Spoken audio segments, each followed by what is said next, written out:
Okay. Assalamu alaikum, everybody. We are live on Facebook. Alhamdulillah. Been struggling with this today a little bit. Alhamdulillah. And assalamu alaikum. I guess people are going to join us slowly. But I just want to say salams and introduce you to Sister Sarah Morsi. She is a life coach, and you can find her on Instagram, life coach underscore Sarah. And she's also the mother of one of my students, a rising hero, who are my favorite students all time, and Omar. And inshallah, today we'll be having a chat about Rising Heroes and how did she find that program, inshallah. And we look forward to having a good discussion about it. Actually, this is the first time I think I'm meeting you, isn't it? Yes. We probably talked on chat and so on. True. This is the first time I'm meeting her. And in fact, we talked after a year since Rising Heroes. So this is going to be fun. Yeah. Okay. Those watching, please do say salams and feel free to shoot us any questions you have during the time. And walaikum assalam, Saima, Betul, and tell us where you're joining us from as well, inshallah. Okay. So let me pull up my questions. I'm clearly a little bit nervous, as you can tell. I've never done this before. So, so I'll see how I go. So Sister Sarah, how about you start by telling us about yourself? What do you do and how do you help people? Sure. First of all, thank you so much for having me on the amazing platform that you have. Well, thank you for making the time to come and join us for this. Really appreciate it. Thanks, Ariba. Well, I'm a simple woman. I work in a bank as an operational risk manager, and has always been my, passion working in banks. And then recently, due to life struggles, ups and downs, I discovered life coaching, and I decided to study it and do a proper certification in it. So I'm brain-based coaching certified from the ICF, and I've been practicing it for like 1.5 years now. And I'm a mother of two amazing boys, Omar, who's your student, yeah, he's 12 years old, Yeah. and Adam, who's 8 years old. Yeah. And Whom I yeah, saw doing a fitness challenge a little while ago. exactly, exactly. Yeah. Well, Adam is a special needs child. He has cerebral palsy, but he's doing fantastic with all All the right. therapy, gym, and everything, and working hard with him. And it's all really, getting that results back. So we're so proud of this. And yes, again, I'm so passionate about life coaching. I've seen it really changing people's lives, opening Yeah. up for opportunities, giving people confidence, achieving goals, real goals. So yeah, that's what I Yeah. do now. Yeah, mashallah. Jazakallah khair for sharing.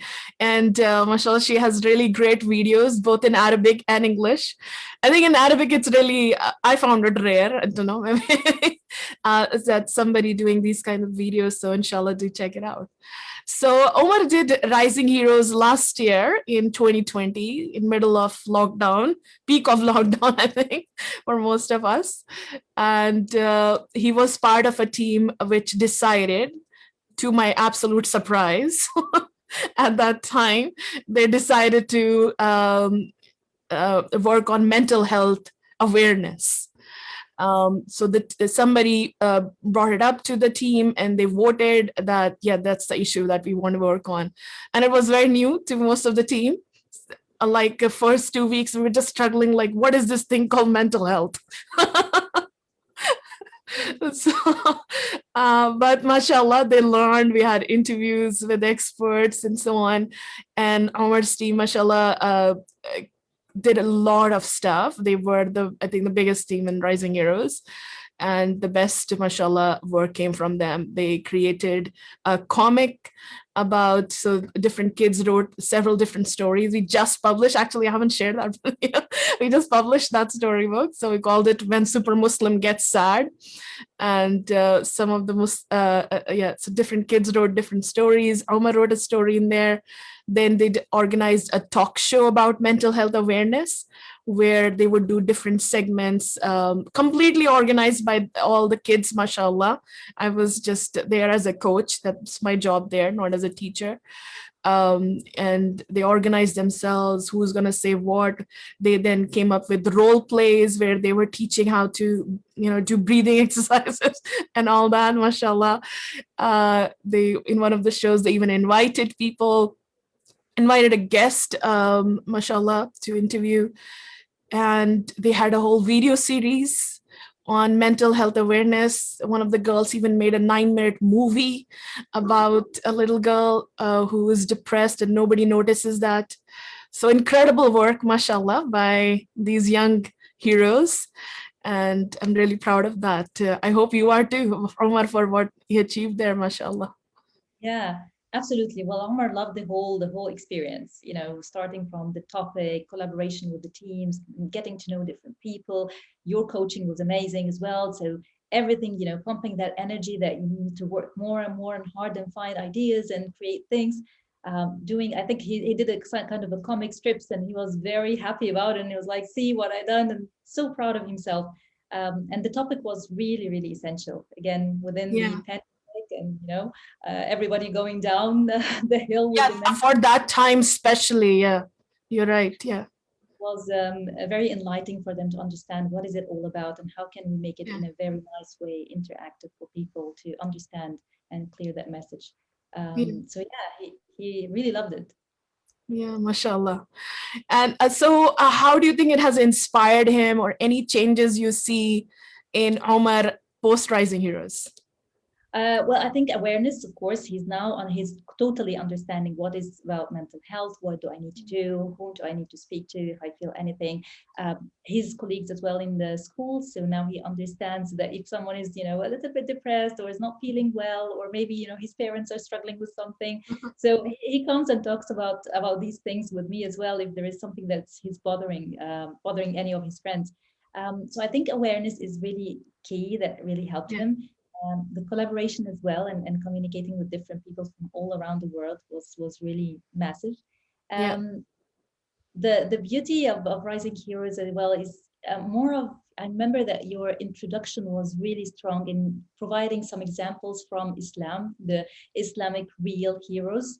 And our kids don't get that kind of exposure. All that they are doing is just gaming and such stuff. So when you put them into that environment and explain to them, look at those real heroes in Islam, look at what they did at a very young age, they realization that, I can do that as well. It's not about playing games. There is something more important and more valuable that I can do. And it's not that old people that I have to wait until my age is, I'm in my 20s or 30s to achieve it. No, I achieve that from a young age. So that really helped a lot. I think this is really enlightening him. So yeah, to be honest, he loved it. He loved the whole experience. Alhamdulillah. Yeah, and very true. I mean, when I meet kids often in other classes, and who they are looking up to is Mr. Beast. I don't know if you've heard of him. And like, seriously, that's like the highest example. Like, we want to be like Mr. Beast. He's so kind. He's so good. And, we are just one controversy away then from finding out something that Mr. Beast did, or anyways, he's not, a role model for Muslim kids in many ways. And we have so many incredible role models, but I feel like most our kids have the highest aspirations. Often a lot of kids have today is, I will be a video game streamer. Yes. So that's the trend, right? That's what's all they can see and hear about. But we have to bring those Islamic heroes into the picture, and again through programs and through your videos as well, Ariba. I've always been a great fan of all your tafsir videos. You put it in a very simple way that really clicks with their minds, right? Because it's hard sometimes when you just give them the Quran and tell them open the book and read and understand. Very, very difficult. But once you put it for them in kind of visuals and just interactive things that, I want to understand what's next. I want to understand what's next. That really matters. So finding the right content and sharing it with the kids and making sure that they, get engaged with it is very, very important. And that's Yeah. what you so Yeah. well done you. Jazakallah khair. I mean, I feel like so many times we then go on and blame the kids that they just don't want to learn Islam. And I hear this from their parents that they just don't want anything to do with Islam. They just find it boring. It's not that. It's just there is lacking in the way perhaps we are teaching them. And when you approached it the right way, I mean, in Rising Heroes, I did not have to push them. They were actually, I felt pushed sometimes. You also want to do that? Okay. So they were like, want to do more and more and more and more. So it's, you set a higher example for them, give them I mean, we have so much power in Islam. Absolutely. So much power in Islam. So much guidance, so much power in our history, so much power in what Allah says in his words. And we don't use it often. And that's what I've tried to do in Rising Heroes, to give them the example from Prophet Muhammad SAW, from the Sahabas. And I mean, the stories we were often talking about, the Sahabas like Ka'b ibn Malik radiallahu anhu, even Usama's story. It's not like of stories of their perfection necessarily. They made huge mistakes in their lives, and we talked about that. So it brings the kids, like, yeah, I mean, I also make, mistakes, so I'm not doomed. I can be like them. And so they aspire to be that. I really felt like a lot of kids, their mindset changed. I think that's what you're saying, that their mindset changed, that I'm not just a kid, I can do more. Yeah. Exactly. When they feel and they understand these are the perfect examples or great examples from Islam, they never heard about them, and or maybe they heard about them once and they just passed by. But when you explain it to them, and when you keep on repeating, how did they change things? How did they at a young age manage to run a war or lead something or do something very big? You're like, oh my God, I can do that as well. I cannot just sit on on the sofa and play games and that's it. Yeah. That's my role. Yeah. There's a huge bigger role than this. Yeah. And when you bring that value to them, once they feel that they are doing something of value, they feel more confident. But Absolutely. now you've been talking about the addiction of games and how it releases that dopamine and a quick easy win for them. And Yeah. that's not, we want to really raise special heroes. We want to raise leaders. We want to raise good husbands and good wives and people who can change things in this life, and take the Islam forward. Not just say that it's to the it's not my age, not now. I don't have to do it now. No, it's the time to learn now. Yeah. And one thing that really makes me sad and surprise me, I feel like this is only now in history that this really happens, that how much we underestimate our children, in that you are just a kid, steady. And the kid is, I feel like they are dying that I want to do more. I want to face a challenge. I want to contribute more, but they don't have the opportunity to do that. And so then they go and find it in games and other things, or just like, other things that we then object to, obviously. And teenagers rebel in so many different ways because they feel suppressed by us, because they are so much power. Like, when did in history like 14-year-olds were just doing nothing and not being part of the society, except like last 40-50 years? True. Right. Yeah. And it comes from the parents as well. So if we encourage our children to engage in these kind of activities, engage in these kind of programs, Yeah. we are setting that proper platform for them. And I often heard that a couple of parents saying, oh, it's too much, like I don't want to pay that much money in such a program. And you do get these comments, right? Yeah. But the idea is about investing in your children. Why do you save money, may go for the best university or something? Just now is the right time where they are still this. Absolutely. So invest in that personality right now, and then you're going to get amazing results afterwards. Yeah. Don't say no, and then you also play a lot of money in gaming, right? So we need to make where are we doing it? What's the price? Yeah. So it's again, it's a and parents need to be more alert to it. Like, I need to keep on investing in my children in these kind of programs, Yeah. adding value and confidence to them, Yeah. making them understand Yeah. what Islam. Yeah. So, I mean, yeah, if I'm happy to later on pay for a university, it might actually, your child, if he learns to flourish now as a leader, you might not even need to make that big of an investment, because you might raise a kid who can do that on their own tomorrow. And what is a greater investment than your child? What is a greater investment? And Absolutely. not just in their dunya, but in their akhirah. Exactly. And it's not, sorry, yeah, go on. You're building that personality where they are able to take proper decisions in their lives. Yeah. Now we are a lot of adults and they are completely, I wouldn't say useless, but they are completely lost. They are not able to take proper decisions. They are not able to take responsibility. They don't know how to take Islam forward. They are completely, lost in this life. Yeah. How are we going to raise those kids? We need to have a proper input so that we can get a proper output. So yeah, very good. yeah. On with making things simpler and nicer and engaging and fun for them. Yeah. Similar to what the games provide is that it's fun. When I attend the Rising Heroes, it's like, can you imagine that I'm learning and in a fun way at the same time? Because learning is boring, so I go to games to have fun. But when you do that kind of mix and you engage them and you really proper kind of an outcome that they see, they're happy with themselves. They feel that, yes, I've done something, I can do something more. Yeah, that's a very good point, because when they're playing games, even though they might be fighting you that I want to play, it's not that they feel good about themselves. They feel worse. They feel guilty. Kids feel guilty, even if it doesn't feel like, no, why would they feel? They just want to, kids feel guilty. And here they came out very proud of themselves, that I achieved this. I did this. And I can do more. I saw more, and more sides of me came out.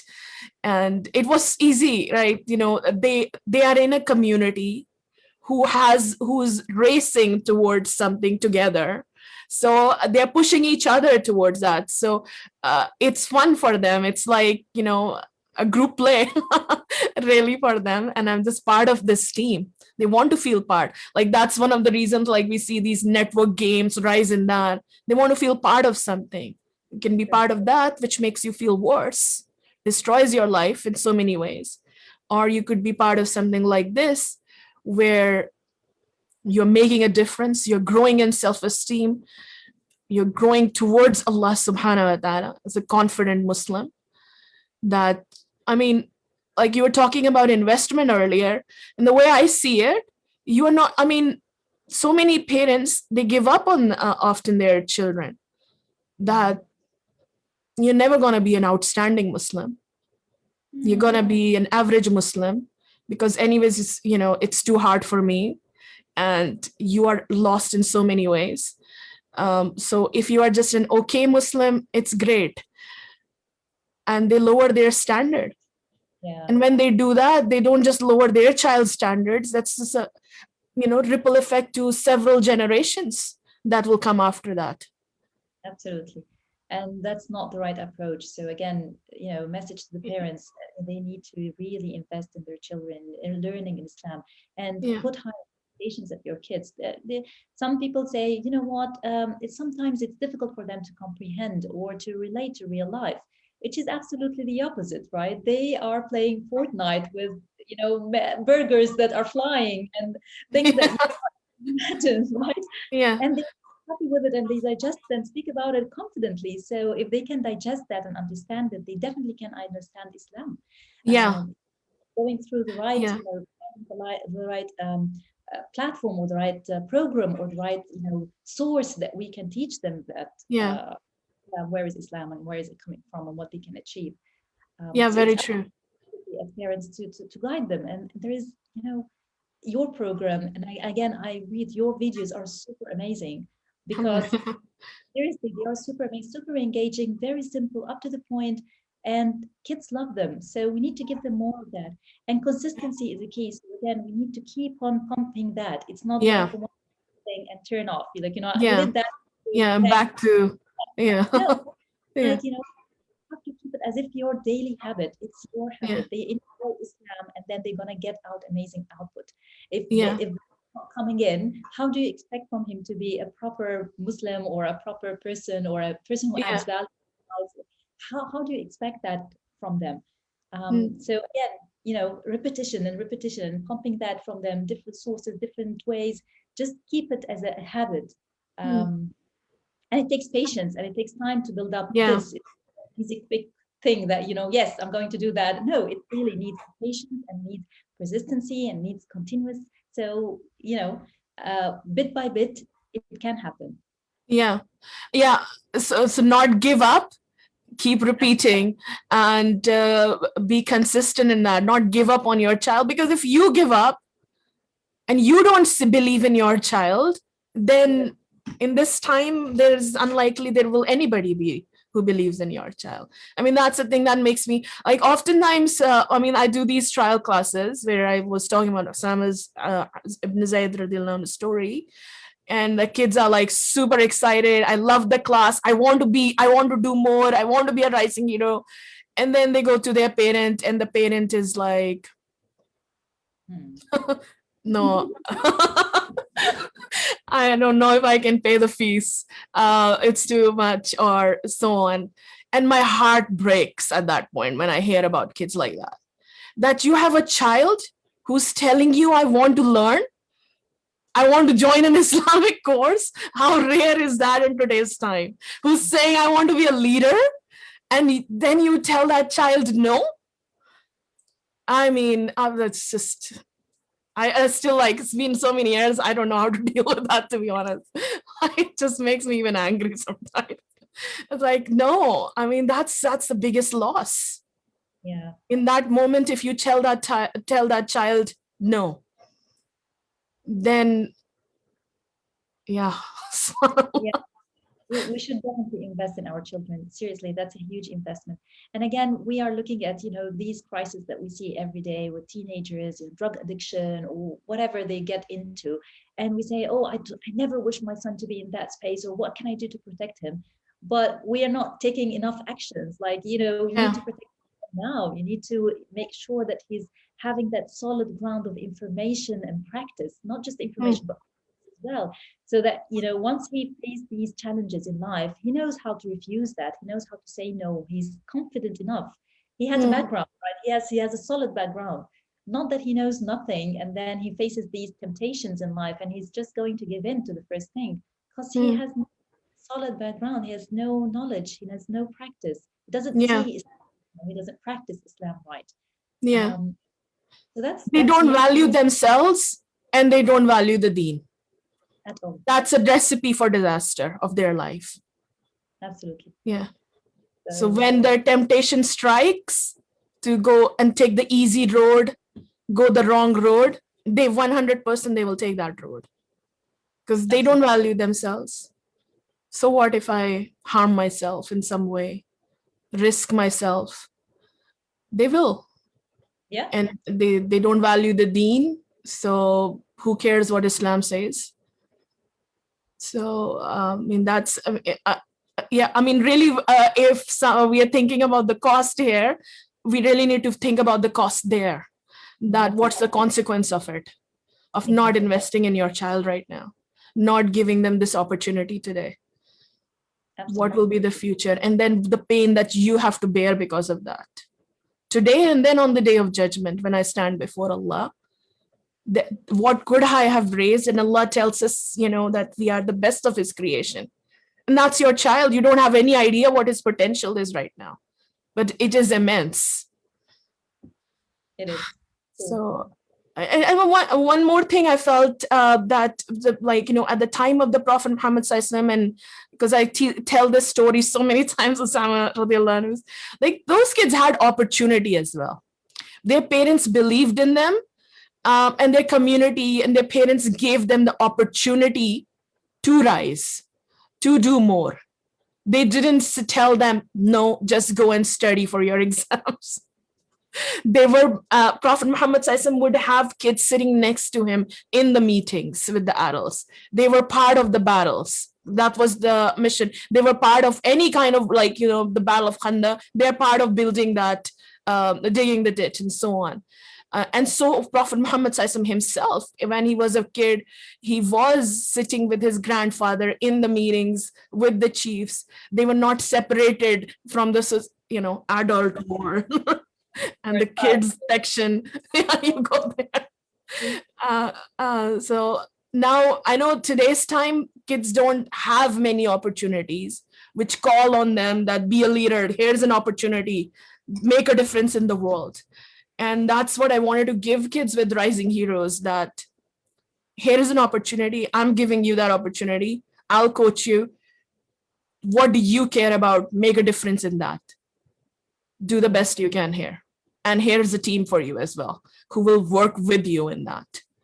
I mean, how rare is that, alhamdulillah, that, and now I'm able to give that to kids, and incredible, like, mashallah, I am myself in awe of how this process of going through this has transformed kids. I just met one boy yesterday who I thought, actually, I was not sure how much he was. I'm like, yeah, he enjoyed it very much, but I was not sure how his life was impacted after that. And he told me, I was very shy before it. And after Rising Heroes, I applied to be the school counselor. And I started participating in the school assemblies, giving presentations everywhere. And now I am the student counselor at my school. It's like this course transformed me.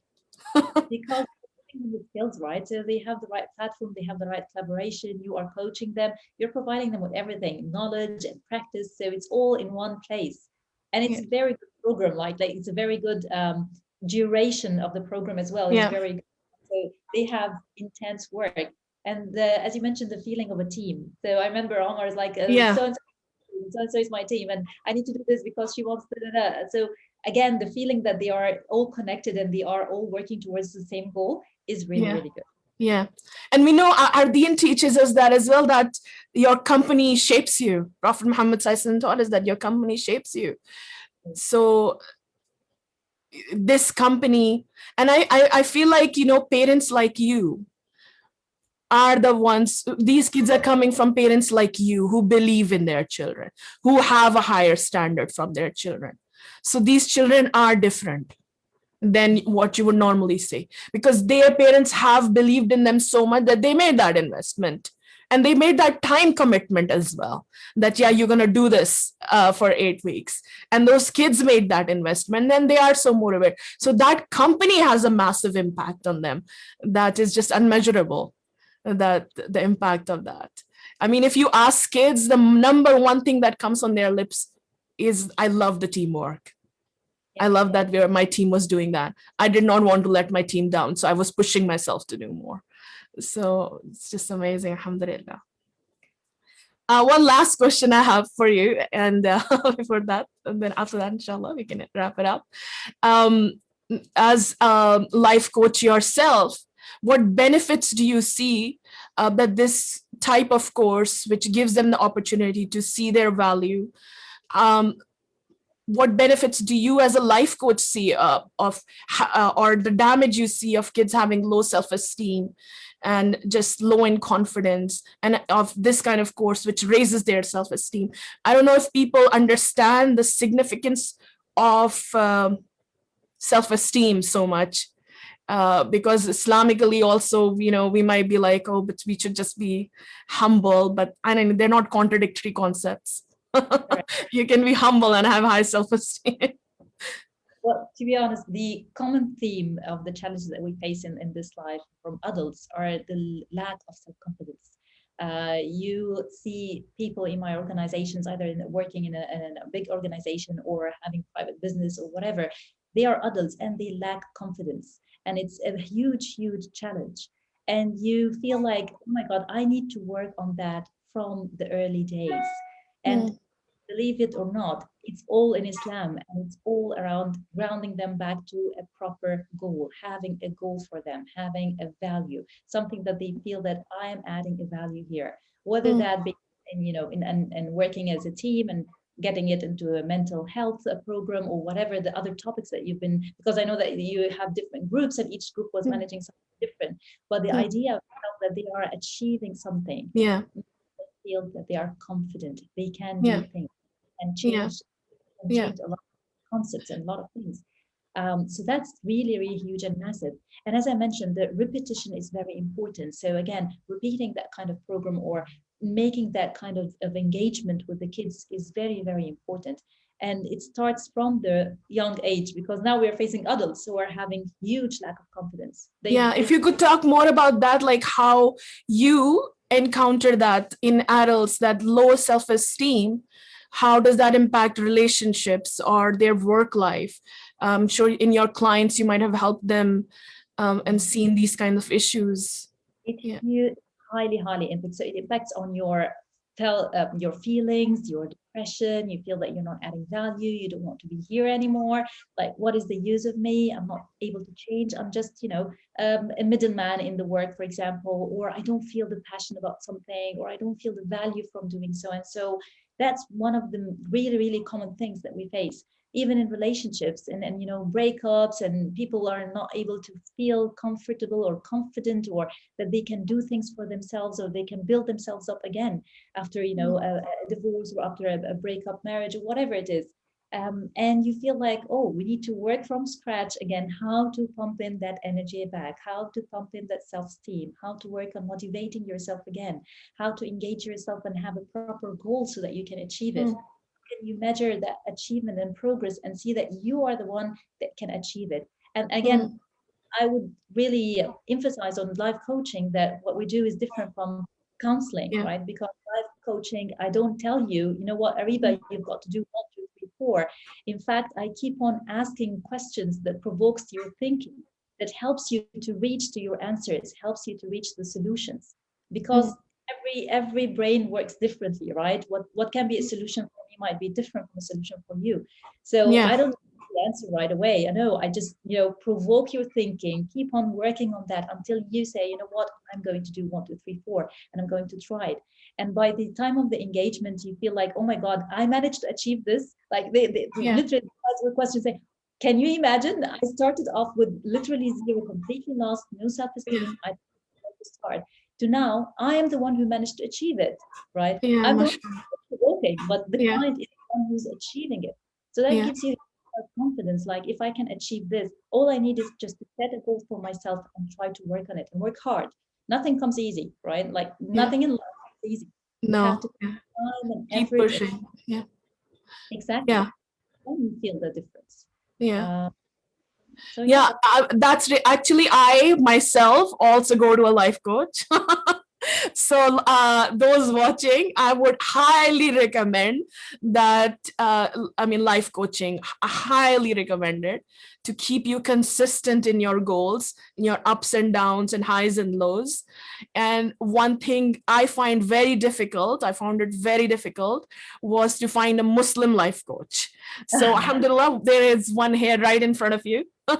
Because you can find life coaches, but if they don't understand your Islamic, our values and some challenges that we can have, you're going to have trouble with that. And you're not going to be fully confident in what they are saying to you as well. That's what I found myself doing. So, I mean, Sister Sarah's here. Go look at her Instagram, lifecoach_Sarah.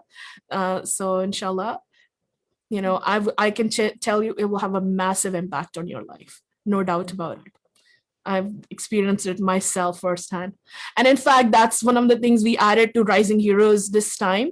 So we added another option. So we have like 3 options this time to do Rising Heroes. And it's not life coaching as in one-on-one coaching, but after Rising Heroes finishes, I felt, there's still so much work to be done. So I thought for next 2 weeks, not next 2 months, we're going to have more personal coaching style of a group coaching, not one-on-one coaching, but group coaching, where kids can just bring their issues, that what I'm struggling with today or this week, and talk about that with me as helping them, but also other kids as well there. So yes, I can give them some strategies and so on, but I think that peer group, inshallah, will also, at that age, I think peer group is so important. So it gives them that peer group of good Muslim children, inshallah. So it'll be a great addition. Okay, Jazakallah khair, Sister Sarah, for your time. I won't keep you any longer. And I really, really appreciate, mashallah, everything you said and for making the time. I'm sure parents who listen to it also. Sister Sheva Gupta is saying, mashallah, may Allah subhanahu wa ta'ala guide us, all the believers and disbelievers. Ameen ya Rabbal Alameen. Jazakallah khair, Sister Sarah. Really appreciate it. Really appreciate it. It was fun having you and having me with you. For you coming over. Yeah, okay. Assalamu alaikum. Warahmatullahi wabarakatuh.